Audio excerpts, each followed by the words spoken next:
Et il me semble que, chers téléspectateurs, nous arrivons à notre débat principal d'aujourd'hui, un débat centré sur l'importance du grand musée égyptien, n'est-ce pas? Exactement. Alors, vous vous souvenez, il y a quelques années, on disait que le nouvel axe du canal de Suez était un cadeau de l'Égypte au monde entier. Celui-ci, ça l'est également, puisqu'on parle du grand musée égyptien dont tout le monde attend son inauguration depuis déjà quelques années. C'était un rêve que tous les égyptologues et tous les friands de l'égyptologie voulaient voir vraiment se concrétiser. Et enfin, on l'a fait et il sera bientôt inauguré. Justement, nous avons avec nous Madame Manel Nabil Mourad, experte en tourisme et égyptologue. Bonjour.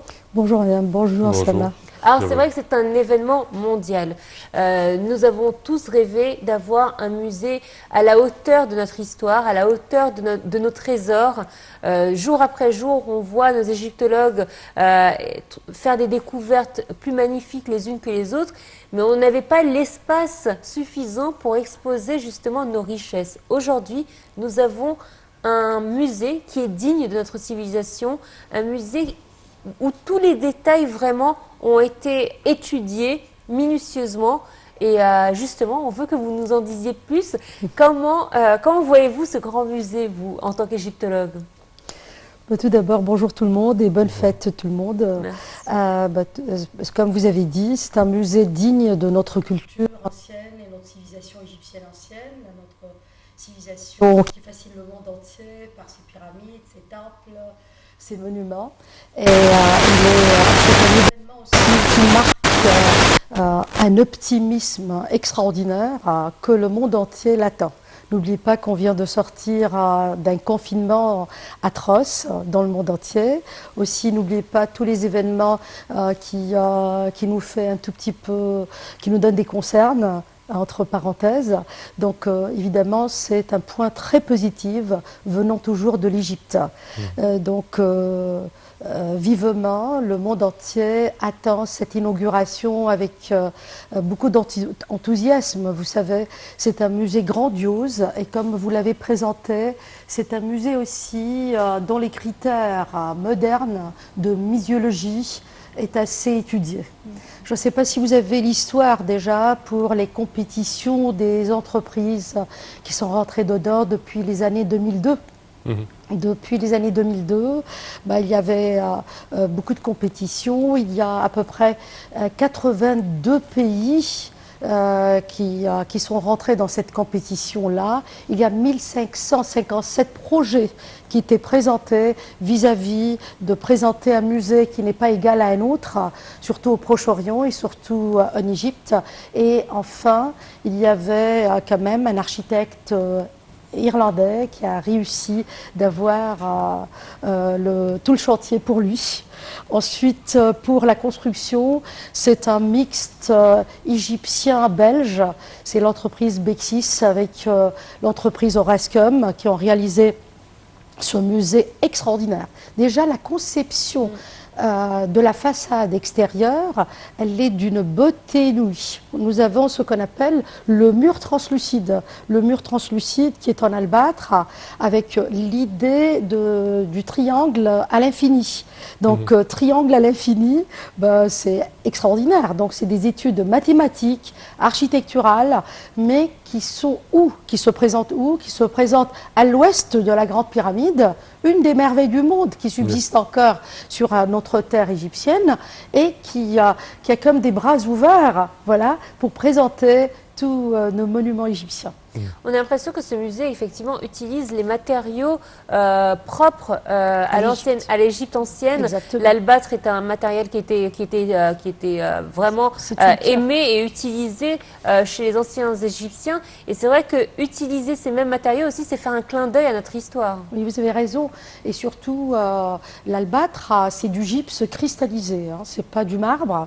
Et c'est très translucide, très friable, mais on peut obtenir aussi des résultats extraordinaire. On a les vases canopes, la plupart du temps sont en albâtre. On a beaucoup de monuments qui sont aussi exécutés en albâtre. Et ça se trouve dans la région de Bani Suef, à 87 km au sud du Caire. Et aussi, ça se trouve un tout petit peu partout. Mais Bani Suef, quand même, embrasse des carrières magnifiques d'albâtre. Quand on parle du nouveau musée, le grand musée égyptien, on ne peut pas ne pas mentionner quand même l'ancien musée ou Antekran à la place Tahrir. La façon d'exhiber est totalement métamorphosée, je dirais. Quand on visite Antekran, on regarde les objets ou les monuments exposés d'une façon juste serrée quand même. Mais dans le grand musée, on parle d'une superficie de 450 000 mètres carrés. Incroyable superficie. La façon d'exhiber, ce qui un tout petit peu nous rapporte les monuments et les chefs-d'œuvre qui sont conçus pour être exhibés au Grand Musée égyptien. On parle de l'intégralité de la collection de Toutankhamon, à peu près 5000 pièces, même plus. On parle également du barque solaire du roi Khéops. Exactement. Si vous permettez, vous avez raison, vous avez souligné le tout par l'espace. Donc on avait besoin d'un espace. Et cet espace grandiose, presque 2 km de longueur, ça sera le musée avec toutes ses dépendances. Ils ont même envisagé des atriums énorme pour recevoir les énormes statues colossales, notamment la fameuse statue de Ramsès II, qui a quitté très tôt. On parle de 11 mètres, si je ne me trompe pas. On parle de 11 mètres d'auteur. Oui, et de 83 tonnes de poids qui ont quitté la place Ramsès, une place qui coule dans nos veines, une place qui nous a touchés tous. Et ce départ premier de cette statue dans un énorme atrium qui va embellir l'entrée du musée. J'ai bien écouté vos remarques, Samar, donc permettez-moi de répondre à votre question, mais en 2 parties. Première partie, l'espace, l'étude de la muséologie, de la luminosité aussi dans le grand musée qu'on appelle en anglais le GEM. J'aime beaucoup le GEM plus que GME. Je vais vous dire pourquoi, parce que ça a l'homonyme de gemme, pierre précieuse. Et c'est très touchant comme abréviation. Et aussi, il y a la collection de Toutankhamon que vous avez dit, il y a la barque de Khéops. Mais figurez-vous, pour récolter et pour rassembler tout ce trésor de Toutankhamon premier, on a parcouru l'Égypte entière. C'est-à-dire, il y en a des pièces, 738 pièces viennent de Luxor, tout court. Il y en a des pièces qui viennent d'Assiout, il y en a des pièces qui viennent d'Aswan, il y a des pièces qui viennent des réserves de Karnak, il y a des réserves qui viennent, des monuments ou des pièces qui viennent un peu de l'Égypte entière, notamment du nord, dans Tanis ou dans le Delta. Donc, tout un rassemblement du trésor de Toutankhamon, pour la première fois, le rêve du monde entier d'exposer ceci dans une entité, dans une place. En plus, ce n'est pas n'importe quelle place, c'est un des plus beaux musées qui sera offert au monde entier et qui contient un seul thème, le thème de la civilisation égyptienne ancienne. Ça, c'est un. Madame Manal, je vous invite et je vous invite également, chers téléspectateurs, à suivre ensemble quelques extraits d'un film qui a été un documentaire qui a été produit par notre chaîne, la Nile TV International, avec Ahmed Abdelalim comme réalisateur et scénariste et la voix de notre directrice Tagrit Hussein, également présentée par Hani Seif. Il a reçu plusieurs prix, ce film intitulé The Dream is Loading, où le rêve s'accumule, se charge. Voyons ensemble. At last, all the acquisitions of Tutankhamun shall settle in one place. That king who had died young and left behind a golden treasure that was so much later fully discovered by Howard Carter, and that is about 100 years ago. This treasure will reveal all of its secrets for the very first time as part of a bigger dream of an integrated tourist city which is linked to the Great Pyramids of Giza by a walkway that is close to the new Sphinx International Airport. Moments of glory and pride from the cradle of civilization.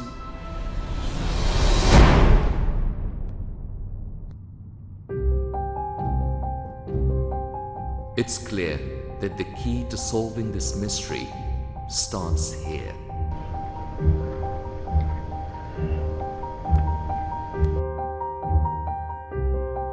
I went to Dr. Hussein Kamal to tell me the story of the first building to be set up at the Grand Egyptian Museum.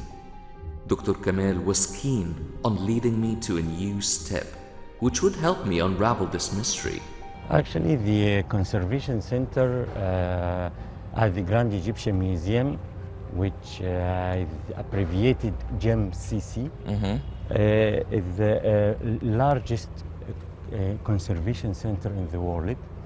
It was built with the second phase of the project to prepare and conserve the object selected for display. They officially opened in the Conservation Center, it was in 2010.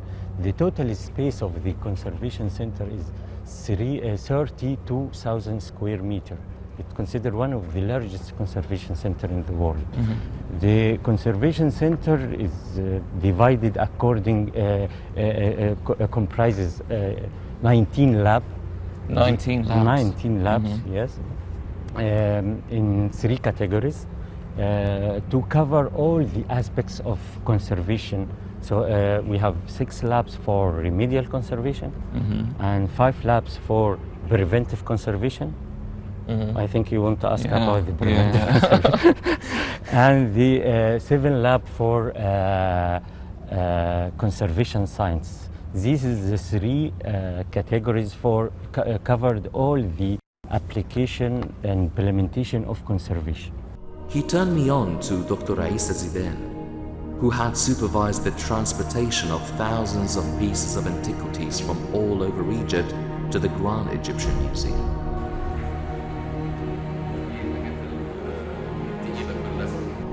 It seems I've arrived a little bit late.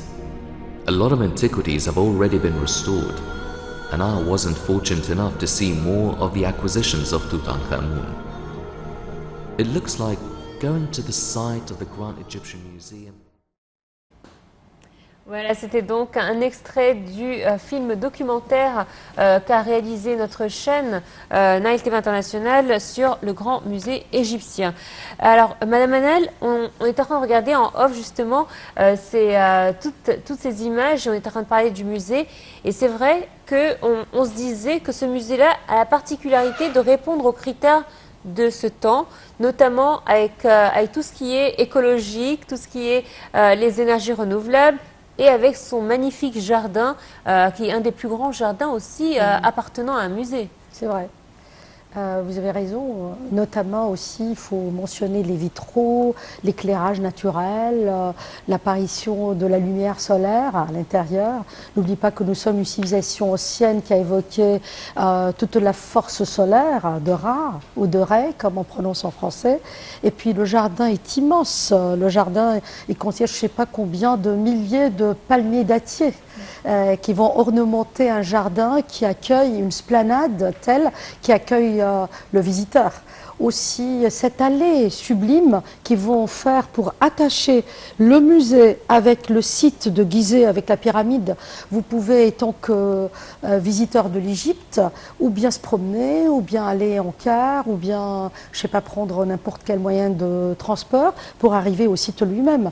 Donc c'était très bien étudié de tous les points de vue, pas seulement sur le plan écologiste. Et ça aussi, c'est une note à avouer ou à prononcer pour le Musée du Caire. Il est considéré comme un site vert, c'est-à-dire un site qui évoque le côté écologiste voulu pour tout bâtiment moderne. Oui. Malheureusement, on aurait voulu faire une édition beaucoup plus longue et j'espère qu'on aura l'occasion de vous retrouver sur notre plateau pour parler encore plus de Avec ce plaisir. grand musée. Avec Madame plaisir. Manel Nabil Mourad, vous êtes experte en tourisme, égyptologue. Merci infiniment de votre présence parmi nous ce matin. Ce Merci fut un beaucoup. plaisir. Merci à vous. Merci beaucoup, Sama. Voilà, c'est donc ainsi que prend fin cette édition. J'espère que vous avez pris plaisir à la suivre, tel que nous avons pris plaisir à vous la présenter. Très bonne suite de programmes sur la télé internationale. Au revoir, Sama. Au revoir, Noah. Au revoir, chers téléspectateurs, et bonne suite au programme.